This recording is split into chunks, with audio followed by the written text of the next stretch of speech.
रत्नागिरी जिल्ह्यातील मंडणगड तालुक्यातील शिगवण ग्रामपंचायत हद्दीत असलेल्या अनुसूचित जाती जमाती व बौद्ध आदिवासी वस्तीच्या स्मशानभूमीत बेकायदेशीरपणे BSNLचे टॉवर उभारल्या गेल्यानं ग्रामस्थांमध्ये संतापाची लाट उसळली आहे।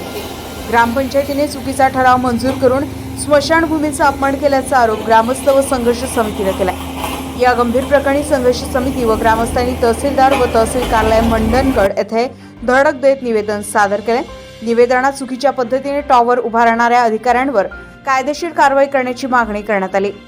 तसेच तात्काळ टॉवर हटवण्याचा अल्टिमेटम दिला असून 15 ऑक्टोबर 2025 पर्यंत तो टॉवर न हटवल्यास प्रशासनाविरोधात तीव्र आक्रोश मोर्चा काढण्यात येईल असा इशारा देण्यात आलाय। या निवेदनावेळी संघर्ष समितीचे अध्यक्ष अरविंद एल्वे, कार्याध्यक्ष भरत सरपरे, संघटक अभय बिचुर्ले, सल्लागार विश्वास सुगदरे, सिकंदर अहमद बुरुड, ग्रामस्थ रजनीकांत धोत्रे, सचिन धोत्रे, मयुरेश धोत्रे यांच्यासह मोठ्या संख्येने ग्रामस्थ उपस्थित होते। ग्रामस्थांच्या या लढ्यामुळे शिगवण गावातील वातावरण ढवळून निघाले असून प्रशासनाची कसोटी लागली आहे। नमस्कार, मी अरविंद एल्वे, संघर्ष समिती अध्यक्ष। या ठिकाणी मंडणगड तालुक्यातील डॉक्टर बाबासाहेब आंबेडकरांचे मूलगाव आंबडवे, या आंबडवे गावामध्ये असणारी जी ग्रामपंचायत आहे शिगवण, ह्या शिगवण ग्रामपंचायत हद्दीमधील आदिवासी आणि बौद्ध वस्तीच्या घटकातील जे स्मशानभूमी आहे, त्या स्मशानभूमीत तिथल्या ग्रामपंचायत अधिकाऱ्यांनी चुकीच्या पद्धतीने ठराव मंजूर करून ते ठराव BSNL कंपनीला दिलेले आहेत आणि BSNL कंपनीने चुकीच्या पद्धतीने त्या ठिकाणी टॉवर उभारलेला आहे। आणि या टॉवर संदर्भात समस्त ग्रामस्थांनी, तिथल्या आदिवासीवाडी, बौद्धवाडी, तिथल्या नागरिकांनी याविषयी ग्रामपंचायतीला हरकतीचे पत्रव्यवहार केलेला आहे आणि पत्रव्यवहार केलेला असताना सुद्धा त्या ठिकाणी ग्रामस्थांना न जुमानता त्या ठिकाणी टॉवर उभारला आणि ह्याचा विषय ग्रामस्थांनी वारंवार पंचायत समिती, तहसील कार्यालय आणि संबंधित त्या गोष्टीचे असलेले सर्व अधिकारी यांच्याकडे वारंवार केलेले आहेत,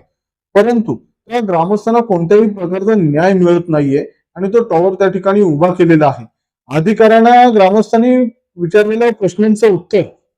अधिकारी धुडकावून लावण्यासारखं उत्तर देत आहेत, म्हणून ग्रामस्थांनी संघर्ष समितीकडे हा विषय दिलेला आहे आणि संघर्ष समितीने एक 15 दिवसापूर्वी मंडणगड मधील पंचायत समिती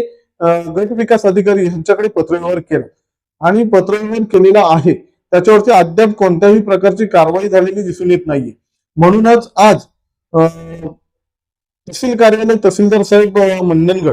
यांना पुन्हा एकदा संघर्ष समितीच्या माध्यमातून आणि ग्रामस्थांच्या माध्यमातून आज मी निवेदन दिलेलं आहे। त्या निवेदनाची प्रत आपल्या समोर आहे। हे निवेदन आम्ही त्यांना दिलेलं आहे आणि निवेदनात आम्ही असं म्हटलंय की शिगवण स्मशानभूमीतील बेकायदेशीर टॉवर उभारणाऱ्या पद्धतीने टॉवर उभारणाऱ्या अधिकाऱ्यांवरती आणि ठराव मंजूर करणाऱ्या अधिकाऱ्यांवरती कायदेशीर कारवाई करावी आणि त्या स्मशानभूमीतील जो टॉवर आहे, हा टॉवर तात्काळ तिथून हटवण्यात यावा, कारण तिथल्या होणाऱ्या नागरिकांना जो त्रास आहे, एखादं जर निधन झालं तर त्या ठिकाणी दहन करण्यासाठी मोठी अडचण निर्माण झालेली आहे। हे असताना सुद्धा अधिकारी ह्याच्याकडे गांभीर्याने लक्ष देत नाहीयेत। तर माझी त्या सगळ्या अधिकाऱ्यांना विनंती, आता मी तहसीलदारांना सुद्धा तेच सांगितलेलं आहे की येत्या 15 ऑक्टोबर 2025 पर्यंत जर आपण ह्या अधिकाऱ्यांवरती कोणत्याही प्रकारची कारवाई केलत नाही किंवा तो टॉवर त्या ठिकाणावरून डायव्हर्ट केलत नाही, तर 15 तारखेच्या नंतर, 15 ऑक्टोबरच्या नंतर या ठिकाणी आक्रोश मोर्चा काढण्यात येईल आणि मग जे काही परिणाम होतील त्या मोर्चाच्या माध्यमातून त्या सगळ्या परिणामास शासन, प्रशासन, संबंधित अधिकारी आणि जे कोण ह्यांना सगळ्या अधिकाऱ्यांना पाठीशी घालणारे असतील त्या सगळ्यांना त्याचा त्रास सहन करावा लागेल आणि म्हणूनच आम्हाला कोणीही भडकवण्याचं काम करू नये, जेणेकरून तिथल्या ग्रामस्थांना त्रास होईल आणि जर का नागरिकांना त्रास झाला, तिथल्या ग्रामस्थांना त्रास झाला, तर मग त्याचे जे काय होणारे परिणाम आहेत, हे परिणाम नुसते मंडणगड तालुक्यापुरते नाही तर पूर्ण महाराष्ट्रात उमटतील,